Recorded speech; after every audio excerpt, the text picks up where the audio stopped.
October 7th, 2023, 2:47 in the afternoon, and nobody at the Waukesha County Mud Bog Championship in rural Wisconsin could have predicted that in the next 90 minutes, a 1973 International Harvester Farmall 1206 would come within 3 seconds of defeating a 2023 John Deere 9620RX worth $512,000. Or that the arrogant farmer who'd spent the entire morning mocking old equipment would end up winning by the smallest margin in the competition's 40-year history while looking more terrified than triumphant.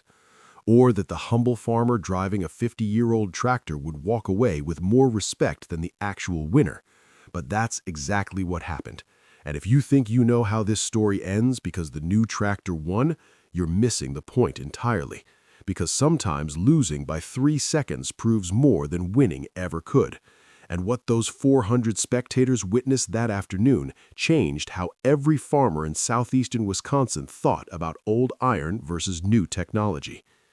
The Waukesha County Mud Bog had been a fall tradition since 1983, held annually at the Peterson family farm, where a natural wetland created the perfect conditions for testing tractor performance in the worst possible circumstances. Thick Wisconsin clay mud that could swallow wheels and stop forward progress in seconds. And over 4 decades, the competition had evolved from friendly weekend entertainment into something more serious, with prize money, corporate sponsorships, and farmers bringing their most powerful equipment to prove what modern engineering could accomplish. This year's competition featured 14 tractors, all of them new or nearly new, most of them articulated 4-wheel drive machines with computer-controlled traction systems and enough horsepower to pull buildings. And then there was Thomas Brennan's 1973 Farmall 1206, the only tractor in the field older than most of the competitors' children. Thomas Brennan was 68 years old, farming 280 acres of Wisconsin dairy land the same way he'd farmed it since 1977, with equipment he maintained himself and a philosophy that said if machinery still worked, there was no reason to replace it, and the Farmall 1206 had been his primary tractor for 50 years, purchased used in 1975 for $8,200 and maintained with obsessive care ever since. The 1206 was legendary among international harvester enthusiasts, considered by many to be the best row crop tractor the company ever built. 125 horsepower from a turbocharged diesel engine, direct drive transmission, mechanical simplicity that meant fewer things could break, and everything that could break could be fixed with basic tools. And in 50 years of hard use, Thomas had proven the legend true, running the tractor through every farming task imaginable without a single catastrophic failure. But powerful as it was for 1973, the 1206 was hopelessly outclassed by modern standards. 125 horsepower versus the 620 horsepower of the newest John Deeres. Mechanical controls versus computer management systems, no traction control or weight transfer systems, or any of the technology that made modern tractors dominate in difficult conditions. Thomas had entered the Mud Bog competition not because he expected to win, but because the $200 entry fee went to the local FFA chapter, and he believed in supporting agricultural education. And he'd planned to make a respectable showing, demonstrate that old equipment could still perform, and then watch the real competition unfold among the modern machines. What he hadn't planned for was Gerald Hoffman. Gerald Hoffman was 71 years old, owned 600 acres of prime Wisconsin farmland, and had the kind of personality that made people uncomfortable at social gatherings, loud and opinionated, and absolutely convinced that his views on farming represented the only intelligent approach. And his views on equipment were simple. New was always better than old, technology always beat tradition, and farmers who ran old machinery were either too poor to afford upgrades or too stupid to understand progress. Gerald's 2023 John Deere 9620RX represented the absolute pinnacle of agricultural tractor technology. 620 horsepower, 4 rubber tracks instead of wheels for maximum ground contact, computerized traction management that could adjust power distribution to individual tracks thousands of times per second, enclosed cab with air conditioning and enough electronics to run a small business, and a price tag that exceeded $500,000. He'd bought it 6 months ago, financed over 7 years, and he'd been telling everyone who'd listen that this machine represented the future of farming, that old tractors like Thomas Brennan's Farmall were museum pieces that belonged on display rather than in working fields.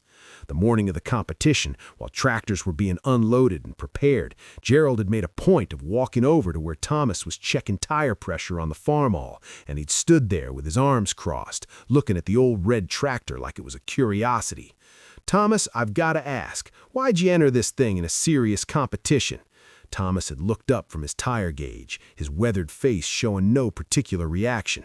"Seemed like a good cause. FFA needs the entry fees."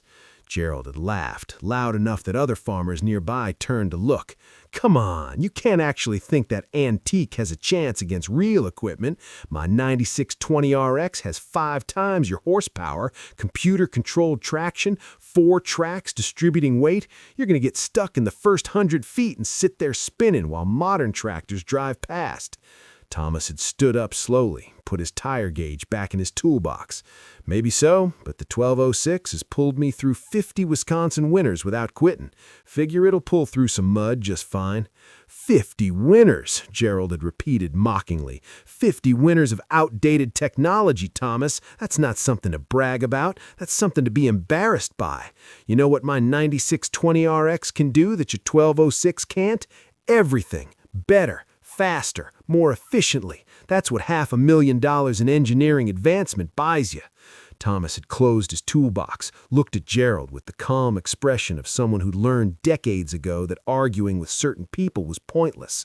"Your 9620RX is a fine tractor, Gerald. Nobody's saying it isn't. But you think your museum piece can compete with it?" Gerald's voice had an edge now. "I think we'll find out this afternoon." Gerald had smiled, the kind of smile that came from absolute certainty. "Tell you what, Thomas, let's make this interesting. You and me, head to head, final round. When we both advance, which we will because we're both running serious equipment, even if yours is a half-century old, we go head to head, and when my John Deere beats your Farmall, you admit publicly that old equipment has no place in modern farming." Thomas had considered this for a moment.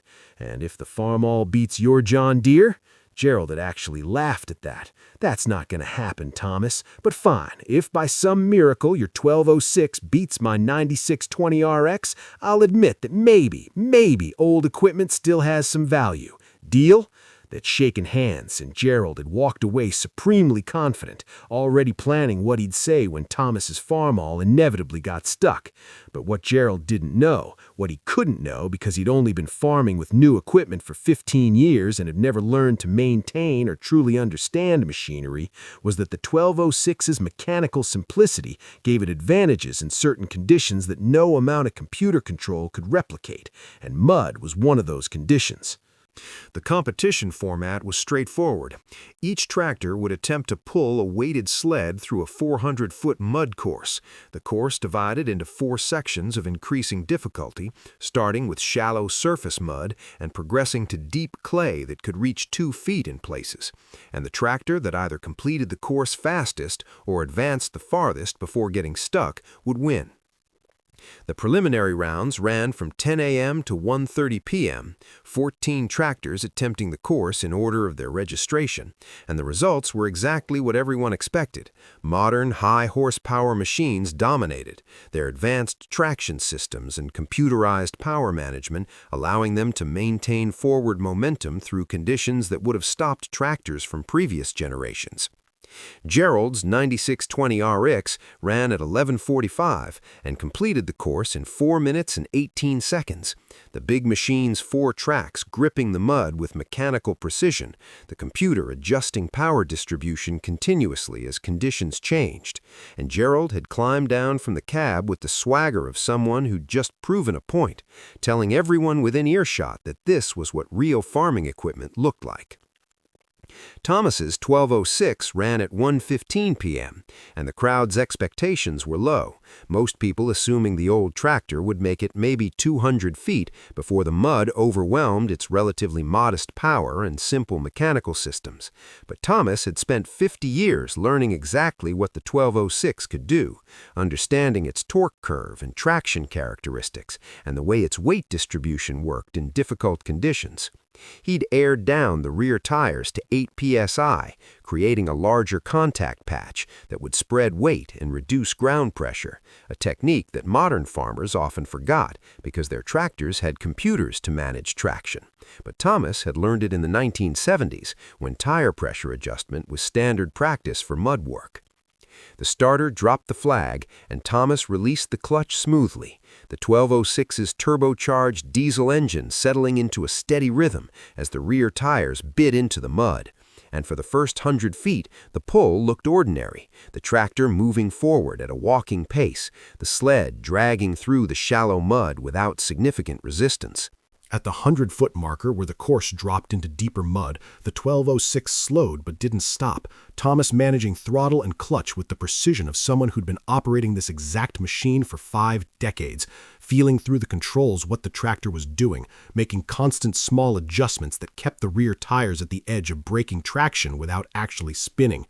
The crowd had started paying attention now because the old Farmall was past the point where several newer tractors had stalled, still moving steadily through mud that was getting deeper with every foot, and Thomas's face showed complete concentration, his hands moving on the controls with the kind of muscle memory that came from 50,000 hours in the same seat.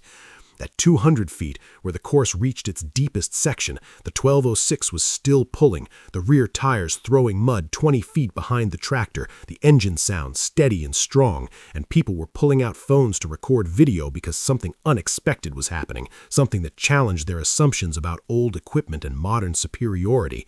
The Farmall crossed 250 feet, then 300, the sled now carrying maximum weight and the mud at its worst, thick clay that tried to suction the tires down with every rotation, but Thomas kept the tractor moving, never letting the tires stop spinning, never giving the mud a chance to grip and hold, and at 3 minutes and 47 seconds the 12:06 crossed the finish line, completing the full 400 feet and posting the second fastest time of the day, 31 seconds slower than Gerald's 9620 RX, but faster than 12 other tractors that were newer and theoretically more capable. The crowd erupted in surprised applause, farmers who'd dismissed the old Farmall suddenly reassessing what they'd just witnessed, and Thomas climbed down from the tractor with the same calm expression he'd worn all day. No celebration, no gloating, just quiet satisfaction that the machine he'd maintained for 50 years had performed exactly as he'd known it would. Gerald's confident expression had shifted to something harder to read, not quite worried but no longer supremely certain, because he'd expected Thomas to fail spectacularly, and instead the old farmer had posted a competitive time that meant the head-to-head challenge he'd proposed would actually be a real competition. The final round was scheduled for 2:30 p.m., a direct match between Gerald's 9620 RX and Thomas's 12:06. Best time wins, and the crowd that had been starting to drift away suddenly stayed because everyone wanted to see whether the 50-year-old tractor could actually challenge the $500,000 machine in a straight competition. The course officials reset the sled in the mud, adding fresh clay to sections that had been churned up during preliminary rounds, creating conditions that were, if anything, more difficult than before. And at 2:28 p.m., both tractors were positioned at the starting line, Gerald in his enclosed air-conditioned cab looking at computer screens that showed tire slip percentages and torque distribution, Thomas in his open operator station with mechanical gauges and controls that hadn't changed since 1973. The format was simultaneous start. Both tractors would pull at the same time on parallel courses, first to complete 400 feet or advance the farthest if neither completed would win, and the starter stood between the courses with flags in both hands. Gerald was visibly tense now, despite his expensive tractor and technological advantages, his hands gripping the steering wheel too tightly, his jaw set in the expression of someone who'd realized his guaranteed victory might not be as guaranteed as he'd assumed. Thomas looked relaxed, almost meditative, his hands resting lightly on the controls, his eyes focused on the course ahead with the calm attention of someone who'd done difficult work in difficult conditions for 50 years and understood that panic never helped. The starter raised both flags, held them for a 3 count, then dropped them simultaneously, and both tractors surged forward, the 9620RX with a roar of 620 horsepower and computer-managed precision, the 1206 with the steady pull of 125 horsepower and 5 decades of mechanical reliability. For the first 100 feet, they were even, both tractors maintaining similar speeds through the shallow mud, but at the point where the course dropped into deeper clay, the differences began to show. Gerald's John Deere had more power, significantly more, and the 4-track system distributed weight so efficiently that the machine seemed to float on top of the mud rather than sinking into it, pulling ahead by maybe 20 feet. But the 1206 wasn't falling back.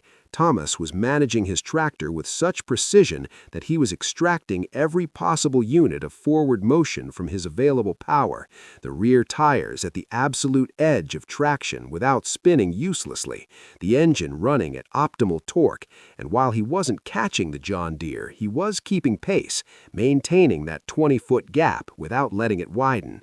At 200 feet, the John Deere was still ahead, but the Farmall was still competitive, and the crowd was screaming now because this wasn't supposed to be close. The modern tractor should have been pulling away easily, but Thomas's skill and the 1206's simple mechanical reliability were keeping him in the fight.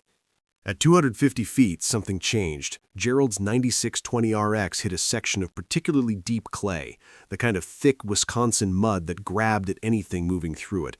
And despite the tractor's 4 tracks and computer-controlled traction management, the front tracks began to slip, losing forward momentum for just a moment, maybe 3 seconds. But 3 seconds in a competition this close meant everything. Thomas saw the John Deere hesitate, saw the track spin briefly before the computer adjusted power distribution and regained traction, and he kept the 1206 moving at its steady pace, not rushing, not panicking, just maintaining the same rhythm he'd held since the start. And those 3 seconds of Gerald's hesitation cut the gap from 20 feet to 10.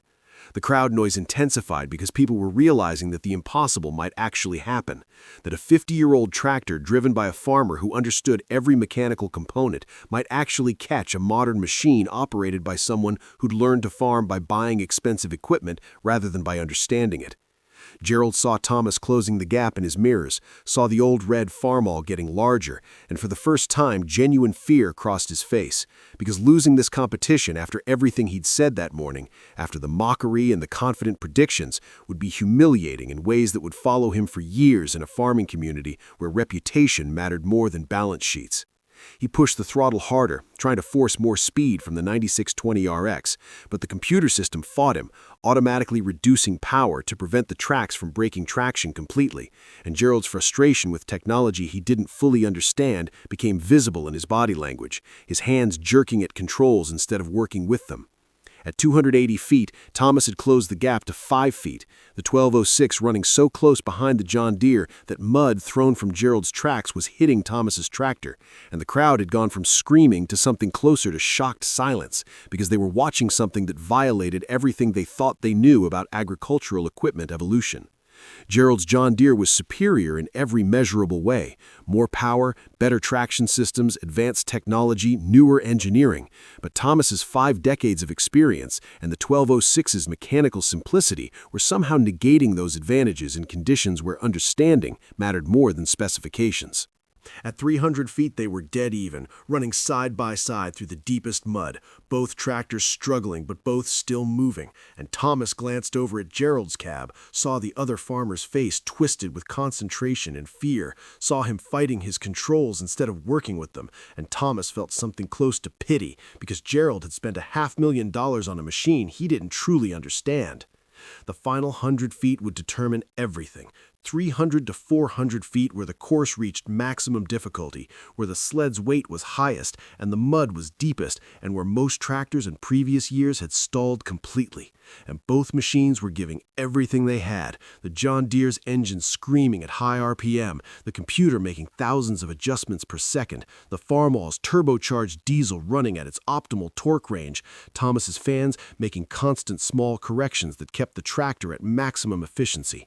At 320 feet, Thomas saw his opportunity. Gerald's John Deere hit another patch of deep clay, the front tracks losing traction for just a moment, and Thomas adjusted his line slightly, moving to firmer ground he'd identified during his preliminary run, ground that was inches higher and marginally less saturated, and the 1206 responded by pulling ahead, actually taking the lead for the first time in the competition. The crowd exploded in disbelief. Phones were recording from every angle. Farmers were shouting, and for a moment it looked like the impossible was going to happen, that Thomas Brennan's 1973 Farmall 1206 was going to defeat Gerald Hoffman's 2023 John Deere 9620 RX in front of 400 witnesses. Thomas was 3 feet ahead at 330 feet, maintaining his lead through sheer skill and mechanical sympathy, the 1206 running at absolute maximum performance, every component stressed to its limit, but nothing breaking, because 50 years of maintenance had made this tractor essentially bulletproof. And Thomas's face showed total concentration, blocking out the crowd noise, blocking out everything except the feel of the controls and the sound of the engine, and the feedback coming through the seat. But at 340 feet, physics and engineering finally asserted themselves. Gerald's 9620 RX, with its massive power advantage and computer-controlled systems, found traction in a slightly firmer section, and the 620 horsepower that had been partially wasted in earlier wheel spin suddenly became fully effective, the big tractor surging forward with acceleration that the 1206 couldn't match, and the gap that Thomas had fought so hard to create began to close. Thomas felt it happening, felt his tractor reaching the absolute limit of what it could do, the engine at maximum sustainable RPM, the clutch engaged as far as possible without slipping, every mechanical advantage exploited, but there was simply no more performance available. The 1206 was giving him everything it had, and it wasn't quite enough. At 360 feet, Gerald's John Deere pulled even again, the two tractors running side by side for maybe 10 feet, and then the modern machine's power advantage became decisive, the 9620 RX pulling ahead by 2 feet, then 4, then 6, and Thomas knew with absolute certainty that he was going to lose, not because he'd made mistakes or because the Farmall had failed, but because 620 horsepower and modern engineering would beat 125 horsepower and 50-year-old technology when both were pushed to absolute limits. Gerald crossed the finish line at 3 minutes and 51 seconds, the John Deere completing the course with mud flying and engine roaring, and Gerald's face showed relief more than triumph, the expression of someone who'd come within seconds of catastrophic embarrassment. Thomas crossed at 3 minutes and 54 seconds. 3 seconds behind, close enough that half the crowd thought he'd won until the official times were announced. And when Thomas climbed down from the 1206, the tractor's engine was still running perfectly, the mechanical systems still functioning exactly as designed, 50 years old and still capable of competing with machines that cost 20 times what it had cost new. The crowd's reaction was strange and telling. Gerald had won, had crossed the finish line first, had proven that his expensive modern tractor could beat the old Farmall, but the applause when he climbed down from his cab was polite and brief, the kind of acknowledgement you give to expected outcomes, while the ovation for Thomas when he shut down the 1206 and stepped off was sustained and genuine, people cheering not for victory, but for something more important, for the demonstration that old equipment, properly maintained and skillfully operated, could come within 3 seconds of matching the absolute best that modern engineering could produce. Gerald walked over to where Thomas was checking his tractor for damage, the older farmer running his hands along the axle housing and inspecting the clutch linkage with the automatic concern of someone who'd maintained this machine for 5 decades, and Gerald's face showed confusion more than satisfaction. "You almost beat me," Gerald said, and his voice had none of the mockery or arrogance from that morning. "That tractor is 50 years old, has a fraction of my horsepower, none of my technology, and you almost won." Thomas straightened up, wiping mud from his hands. The 1206 did exactly what it was built to do. Pulled hard, didn't quit, gave me everything I asked for. But I won, Gerald said, and it sounded like he was trying to convince himself. 3 seconds, that's what the difference was. After all that, 3 seconds. Thomas looked at the John Deere 9620 RX sitting nearby, its computer screen still glowing, its engine ticking as it cooled. You won because your tractor has better engineering for this kind of work, more power, better traction systems, and that's what you paid $500,000 for. Nobody's disputing that modern equipment has advantages. Gerald was quiet for a moment, watching other farmers gather around the farmall to look at it more closely, asking Thomas questions about maintenance and how he'd managed tire pressure and whether the turbocharger was original, treating the old tractor with respect that bordered on reverence. "Then why does it feel like I lost?" Gerald asked quietly. Thomas met his eyes. "Because you spent the morning telling everyone that old equipment has no place in modern farming, that machines like mine belong in museums, and then you barely beat me, Gerald. Barely. And everyone here saw that maybe, just maybe, there's still value in understanding your equipment and maintaining it properly instead of just buying the newest thing and assuming technology will solve all your problems." The words landed hard because they were true, and Gerald looked at his 9620 RX with an expression that suggested he was seeing it differently now, not as a symbol of superiority, but as a tool he didn't fully understand, expensive and capable, but only as good as the operator's knowledge. "I don't know how to fix anything on my tractor," Gerald admitted, his voice barely audible. "If something breaks, I call the dealer. I don't know how the computer systems work. I don't understand the traction management. I just push buttons and assume it'll handle everything." Thomas nodded slowly. And most of the time it will. Modern tractors are incredible machines, but when they don't, when conditions get difficult or something breaks, you're helpless. I can rebuild every component on the 1206 with hand tools in my shop. Can you do that with your 962 RX? Gerald shook his head. "I couldn't even tell you where to start." "That's the difference," Thomas said, "not between old and new, but between understanding your equipment and just owning it. You own a very expensive tractor, Gerald. I understand mine, and in that last 100 feet, understanding almost beat ownership." The competition officials called both men to the podium to present awards, Gerald receiving first place and a check for $2,000, Thomas receiving second place and $1,000. But when the announcer asked if either man wanted to say anything, Gerald surprised everyone by taking the microphone. "I want to apologize to Thomas Brennan," Gerald said, his voice carrying across the crowd. "This morning I mocked his tractor, called it a museum piece, said old equipment has no place in modern farming, and then he came within 3 seconds of beating me with a machine that's older than most people here. I won today because I bought better technology, not because I'm a better farmer, and I think everyone here learned something about respecting the old ways and the people who understand them." The applause was immediate and genuine, and Thomas nodded his acknowledgement, not smug or triumphant, just quietly satisfied that maybe one arrogant farmer had learned humility. In the weeks that followed, the story of the mud bog competition spread through Wisconsin farming communities and beyond, shared on social media and farming forums. The video of the final 100 feet where the 50-year-old Farmall had briefly taken the lead, watched hundreds of thousands of times, and the comments section filled with farmers sharing their own experiences with old equipment, with International Harvester 1206s specifically, with the realization that maybe the constant pressure to upgrade and modernize wasn't always justified. Gerald Hoffman became quieter about his equipment choices, stopped mocking farmers who ran older machinery, and 6 months later he was seen at a farm auction buying a 1975 International 1066, telling people he wanted to learn how to maintain equipment himself, wanted to understand what he was operating instead of just trusting computers. Thomas Brennan continued farming his 280 acres with the 1206, the tractor running as reliably after the competition as it had before, and when young farmers asked him about equipment choices, he'd tell them the same thing every time: buy what you can afford, maintain it properly, understand how it works, and don't assume that newer is always better. Sometimes the best tractor is the one you know well enough to keep running when everything else quits.